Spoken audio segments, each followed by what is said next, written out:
अपने लोग श्रवण करते हैं, इससे भक्ति बहुत घनीभूत होती है। केरल देश में एक परम मेधावी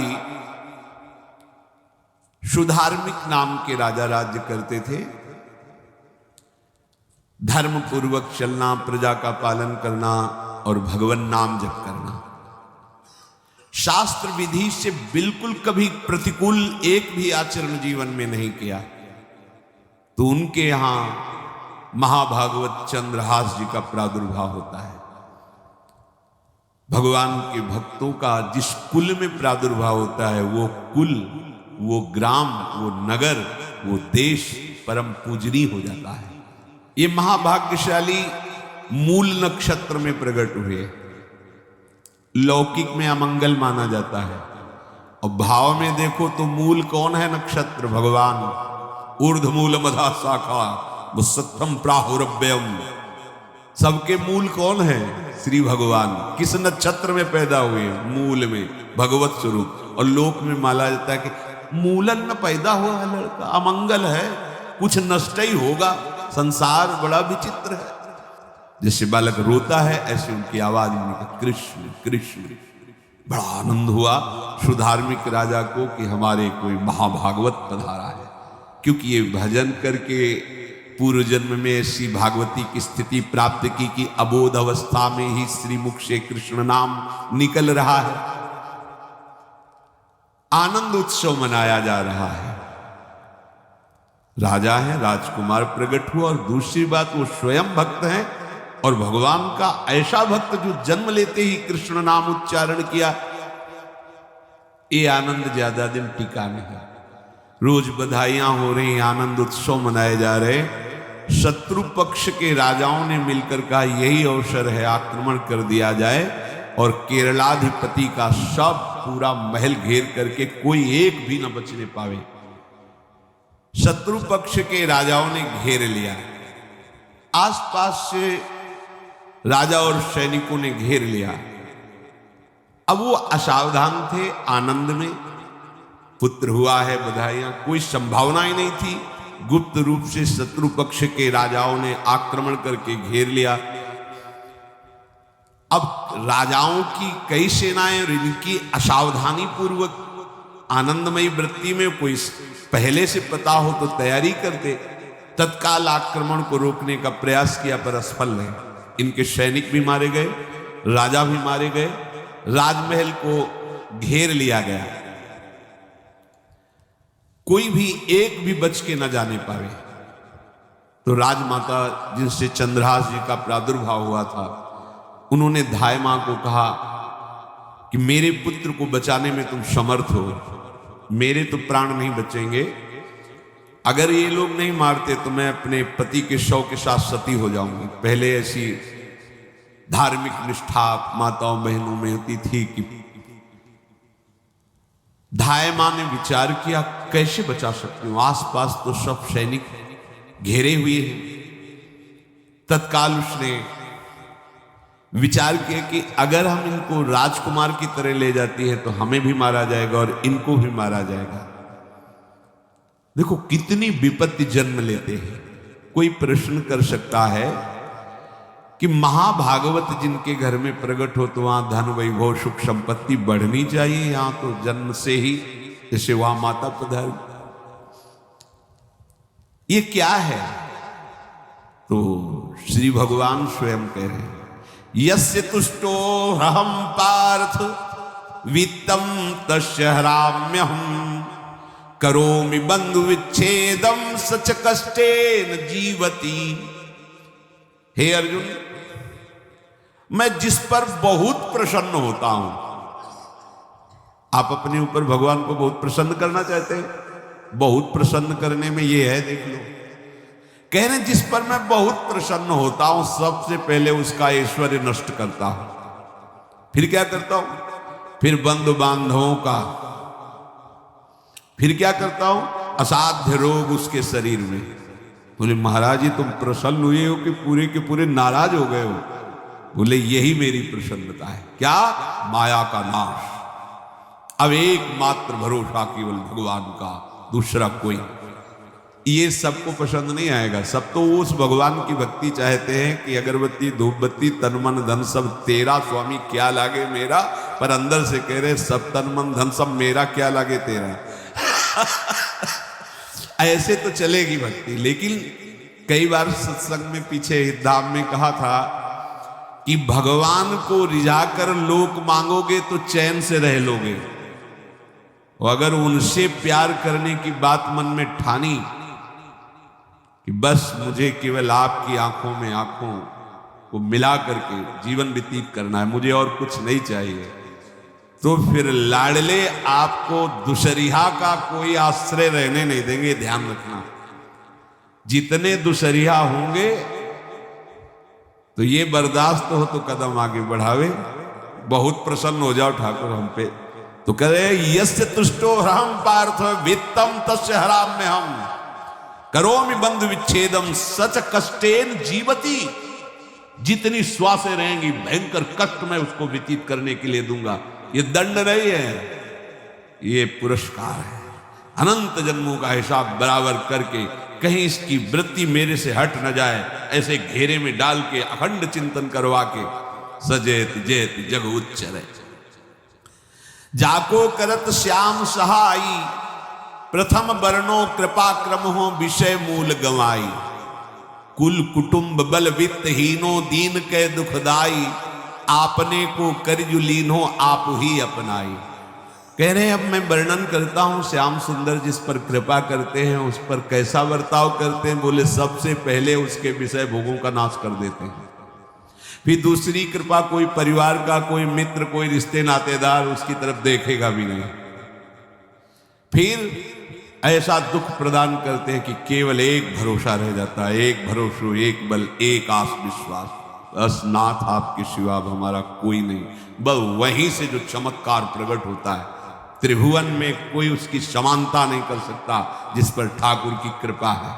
पर इस कृपा को हजम करने के लिए इसीलिए संत संग किया जाता है कि पहले से वो तैयार कर देते हैं। जैसे आर्मी की ट्रेनिंग होती है ना, ट्रेनिंग के बाद भी बॉर्डर में लगाया जाता है, ऐसे ही संतजन ये ट्रेनिंग देते हैं। अब जो टिके तो टिके, नहीं तो घर बैठे जाके। अगर टिक गया तो गुरु मेहरबान तो चेला पहलवान, भगवान भी परास्त नहीं कर सकते। उसमें ऐसी सामर्थ्य आ जाती है कि हर प्रभु के द्वारा दिए गए विधान को हंस करके स्वीकार कर लेता है। और ऐसा नहीं कि उसको कष्ट होता है। ये लोक भाषा में भगवान कह रहे हैं सच कष्टेन जीविता। नहीं तो जिस चिदानंद में वो सुख भोगता है वो ब्रह्मा को भी नहीं प्राप्त है जो भक्त को प्राप्त होता है। भक्त का वैभव दिव्य होता है, चिदानंद में होता है। ये तो पापियों के पास भी वैभव है, रुपया पैसा कुटुंब परिवार। भगवान के दास के पास जो वैभव होता है वो अचिंत्य है, तुम चिंतन भी नहीं कर सकते, ऐसा वैभव होता है। धाय माने सेविका का रूप तत्काल लिया, जिससे पोछा झाड़ू लगाने वाले, और कुछ दोने पत्तल डाले, उनके नीचे चंद्रहास जी को डाला, ऊपर से करके इसे माथे पे रख के निकले। सैनिकों ने पूछा इसमें क्या है? तुम उनका राजघराने के दोने पत्ते जूठे दिखा। ऐसे नीचे किया तो देखा सब ऊपर जूठन पड़ा। हाँ चल निकल जल्दी, भाग यहां से निकल। बस वो भागी, बचा ले गई। वो कुंतलपुर पहुंची और वहां के जो मंत्री दृष्ट बुद्धि थे उनसे प्रार्थना की कि मैं सेवा कला में बड़ी प्रवीण हूं और ये मेरा पुत्र है, अगर आपकी कृपा हो जाए तो कुछ समय के लिए हम आपकी सेवा में, महल सेवा में रहेंगी और हमारे पुत्र का पालन पोषण हो जाएगा। उनकी परीक्षा ली गई तो राजघराने की सेविका थी, परम प्रवीण थी, पर उन्होंने परिचय नहीं बताया। विधि विधान से राज्य की सेवा में प्रवीण दासी पाकर उसको अच्छा लगा, ठीक है आप रह सकती हैं। अभी चंद्रहास जी 3 वर्ष के ही थे कि धायमा पधार गई और ये हर समय कृष्ण कृष्ण कृष्ण कृष्ण कृष्ण नाम इनके चलता रहता था। अब जो उनका दुलार करने वाली थी धायमा, वो भी पधार गई तो कौन उनकी तरफ देखे। पर बहुत ही गौर वर्ण, बड़े ही सुंदर अब वो गलियों में भटकने, निकाल दिया महल से जब धाय माँ मर गई, क्योंकि धाय माँ की सेवा कारण उनको रखा गया था। 3 वर्ष के बालक गलियों में, तो कोई भी माँ देखती उनको तो कोई उनको वस्त्र पहना देती, कोई भोजन करा देती। ऐसे ही भगवान के भक्तों की बड़ी विचित्र लीला होती है। यहां चंद्रहास जी को जो भी माता बहन देखती कुंतलपुर के गलियों में, तो कोई वस्त्र, कोई स्नान करवा देती, कोई काजल लगाती, कोई भोजन पवा देती। परमहंसों जैसा जीवन कट रहा है। कृष्ण कृष्ण कृष्ण कृष्ण। 14 भुवनों में जिनकी अव्याहत गति है, जो सबको देखते रहते हैं, श्री देवर्षि नारद जी। ये कृष्ण कृष्ण बोलता है बालक, और इसका हरि के सिवा कोई नहीं। तो एक दिन एकांत में बैठे हुए थे बालक चंद्रहास जी, नारद जी पधारे हैं, भाई जी से मिले हैं। स्वप्न में कितने महापुरुष मिलते हैं जो भजन ठीक से करते हैं। ये बड़े बड़े महापुरुष आकर के उपदेश करते हैं। ये त्रिकाल सत्य हैं, कोई ऐसा नहीं है कि ये कहानी हैं, अभी हैं। जहां आप भगवत चिंतन करेंगे तो आपको परिचय बड़े बड़े महापुरुषों का मिलने लगेगा। नारद जी आए तो देखा आंख बंद किए हुए चंद्रहास जी कृष्ण कृष्ण कृष्ण कृष्ण कृष्ण ऐसा उच्चारण कर रहे हैं। त्रिकालज्ञ सर्वज्ञ नारद जी ने देखा कि ओहो, इतना छोटा बालक और कृष्ण कृष्ण बोल रहा है। नारद जी ने स्पर्श किया दुलार करते हुए, सुनो आंख खोलो। आंख खोल के देखा श्री देवर्षि नारद जी। नारद जी ने कहा, देखो हम तुमको एक अमोघ वस्तु देते हैं, और एक छोटी सी शालिग्राम की इतनी बड़ी शिवग्रह शालिग्राम का जो वो दिया। बोले धो के पी लेना और दिखा के पा लेना, यही तुम्हारी सेवा पद्धति है। अर्थात स्नान करा दिया और जो तुम्हें मिले इनको अर्पित। तो उन्होंने विचार किया कि धोने के लिए, स्नान कराने के लिए पात्र चाहिए, भोग लगाने के लिए पात्र चाहिए। तो जैसे कोई पान की बीड़ी नहीं, तो ऐसे कपोल में शालिग्राम को रखे रहते, पात्री नहीं, कोई सिंहासन ही नहीं। यही धुल गए, चरणामृत अंदर जा रहा, जब पाएंगे तो यही पा लेंगे साइड में ऐसे करके, फिर निकाल के धो। यहां कपोल में रखते छोटे से शालिग्राम चंद्रहास जी, और उपदेश किया भगवान के मंत्र का। जब कोई भगवत प्राप्ति के लिए चलता है तो भगवान ही गुरु रूप से प्राप्त होते हैं, वहां तक तुम्हें पहुंचा देते हैं या उन महापुरुष को आपसे मिला देते हैं। जब कोई भगवत प्राप्ति के लिए जहां चलता है तो ये भगवान अपनी तरफ से कृपा करते हैं। ये दृष्ट बुद्धि के जो महल में धाय माँ ने इनका आश्रय स्वीकार करवाया था, उसके एक पुत्र थे मदन जी, वो बड़े भागवत थे। और एक पुत्री थी जिसका नाम था विषया, वो बड़ी सुंदर थी, अभी छोटी अवस्था की थी। मदन जी का स्वभाव था भक्तों को भोजन पवाना। जो भगवत भाव के जन होते हैं उनके हृदय में ऐसा उत्साह होता रहता है कि जो वैष्णव हैं, संत जन हैं, इनको भोजन पवाने का मतलब श्री भगवान को भोजन पवाना। भक्तमाल में भी वर्णन है कि जैसे गर्भवती मां को आप कुछ भी पवाओ तो बालक की पुष्टता अपने आप होती है, ऐसे संतों के हृदय में भगवान विराजमान प्रगट रूप से हैं। जब हम संतों को भगवत भाव से भोग पवाते हैं तो साक्षात भगवान ही पाते हैं। वो मदन थे भगवत भाव के, तो उन्होंने बुलाया बड़े बड़े भक्तों को और ब्राह्मणों को। जब ब्राह्मण और भक्त पा रहे थे तो खेलते खेलते चंद्रहास जी भी वहीं चले गए और उन्होंने भी वहां प्रसाद पाया। अब बड़े बड़े ब्राह्मणों में एक ज्योतिषाचार्य थे। दृष्ट बुद्धि जी ने हाथ जोड़कर प्रणाम किया और अपने परिवार को प्रणाम करवाया और कहा, यह हमारी पुत्री है। दृष्ट बुद्धि जी ने कहा, आप इसका हाथ देकर बताइए, इसको वर कैसा मिलेगा, कैसा ऐश्वर्य होगा। दृष्ट बुद्धि मतलब दुष्ट बुद्धि, ऐसा ही था। पर बड़ा विचित्र खेल है, इसकी बुद्धि एकदम विपरीत और पुत्र महाभागवत। भगवान का खेल है। वो भक्ति विरुद्ध और पुत्र भागवत। उन्होंने कहा वर, ऐसे दृष्टि डाली चंद्रहास जी वही वो है इसका वर। वो धाय का एक दासी का लड़का हमारी पुत्री का वर बने। बोले शायद आपने ध्यानपूर्वक रेखा नहीं देखी, वो हम देख लिए, यही है तुम्हारी पुत्री का वर। दृष्ट बुद्धि ने विचार किया कि एक भिखमंगा हमारी राजकुमारी पुत्री का दूल्हा बनेगा। पंडित जी को तो दक्षिणा दी, विदा किया और सैनिकों से कहा घर से बिलग न जाए। श्याम मुरली मनोहर ललित त्रिभंगी ध्यान करते हुए आंख खोली और इशारा किया, काट दूंगा। जल्लादों ने जब देखा आंसू चल रहे हैं ऐसा, वो बैठ गए अस्त्र रख के, कहने लगे भाई तुम मुझे मार दो, भले वो दृष्ट बुद्धि मुझे, मैं इस बालक को नहीं मार पाऊंगा, मेरी हिम्मत नहीं है, कुछ भी हो मेरा वध हो जाए, पर मैं इस बालक को। गिरे मुरझाई दया आई कछु भाए भरे, ढरे प्रभु और मति आनंद शोभिनी है। हुती छठी आंगुरी सो काट लई दूषण हो, भूषण ही भयो जाई कहीं सांच चीनी है।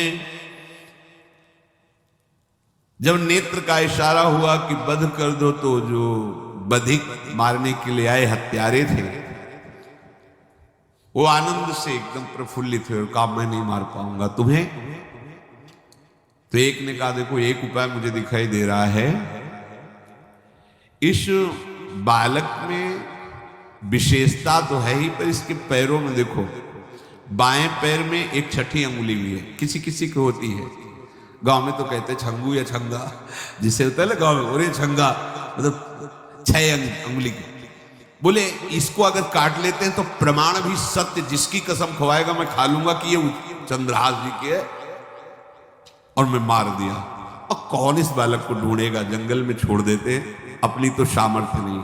बदिकों ने, जल्लादों ने ऐसा ही किया और जाकर अंगुली दिखा दी, मैं बालक का वध करके आ गया हूं। उनको यह कि लाखों बार इन्होंने वध किया तो संशय का कोई रिश्तेदार थोड़ी है, वो तो बालक है, उसको मारने में क्या, हाँ ठीक है मार दिया गया। अब वो जो चले गए तो अंगुली जो कटी थी उससे रक्त प्रवाह हो रहा है। कृष्ण कृष्ण जगन्नाथ वासुदेव जनार्दन, हे कृष्ण हे जगन्नाथ हे वासुदेव हे जनार्दन, ऐसे नाम उच्चारण करते हुए मूर्छित हो रहे हैं चंद्रहास जी। वो छोड़ करके जल्लाद चले गए। चंद्रहास जी भगवान का स्मरण कर रहे हैं, तो जितने जंगल के मृग हैं वो सब मंडलाकार घेर के ऐसे। एक हुमा नाम का पंछी होता है, अगर उसके पंखे की छाया पड़ जाए तो चक्रवर्ती सम्राट का वैभव प्राप्त होता है।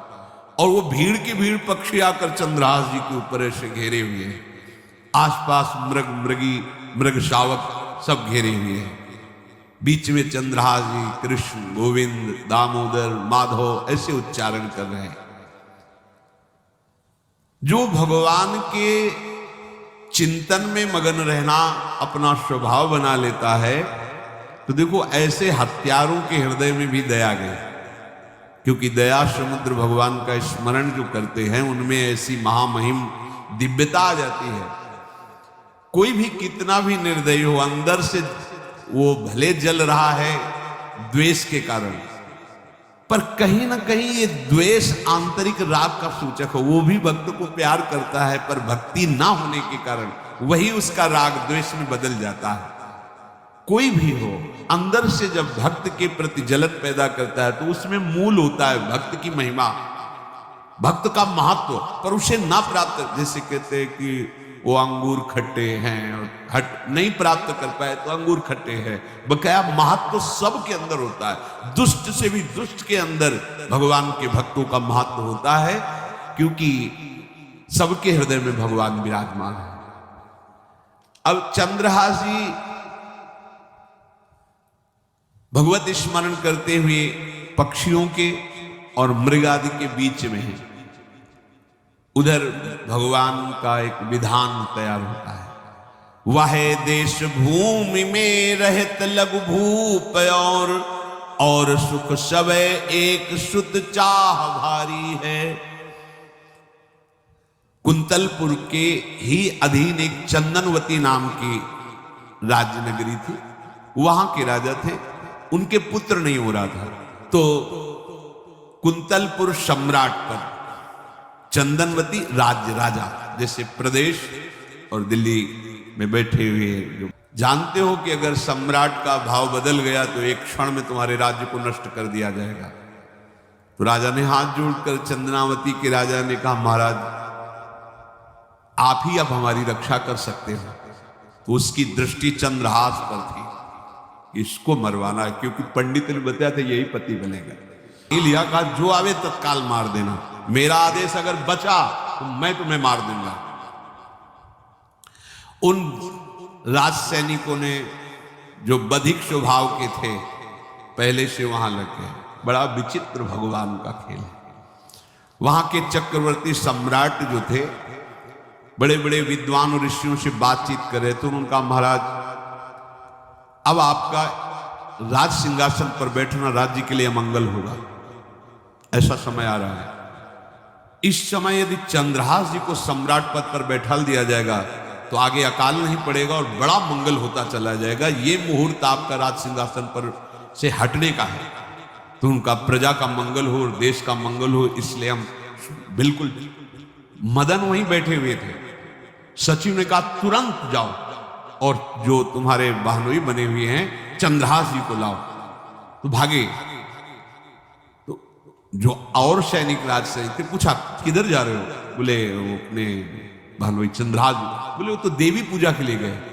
तो घर में जाके वो सीधे आगे बढ़े, तो जा ही रहे थे थाल सजा कर देवी।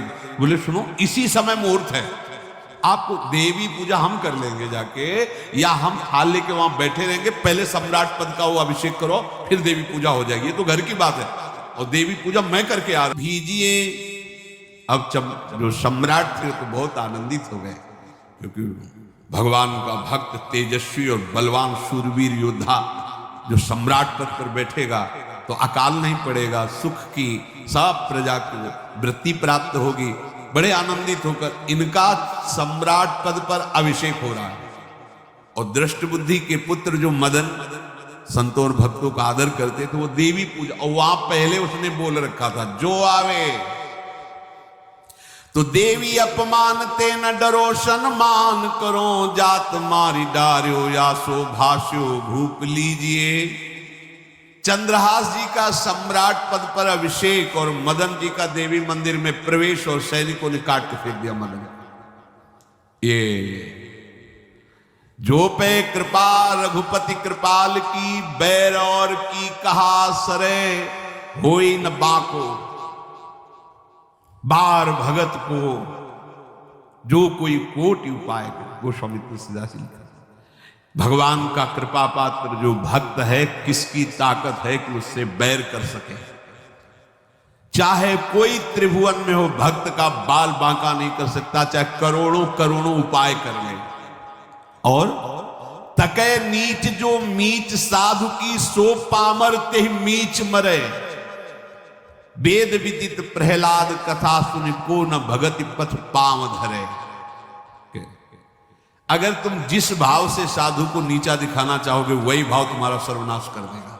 वैसे ही देखो सर्वनाश हो, एक ही पुत्र और इसके आदेश से वह उल्टा खेल हो गया, पुत्र की ही हत्या हो गई और चंद्रहास जी को सम्राट पद पर अभिषेक किया जा रहा है। अब दृष्ट बुद्धि ने बड़ी प्रसन्नता अंदर है कि वो तो मार दिया गया।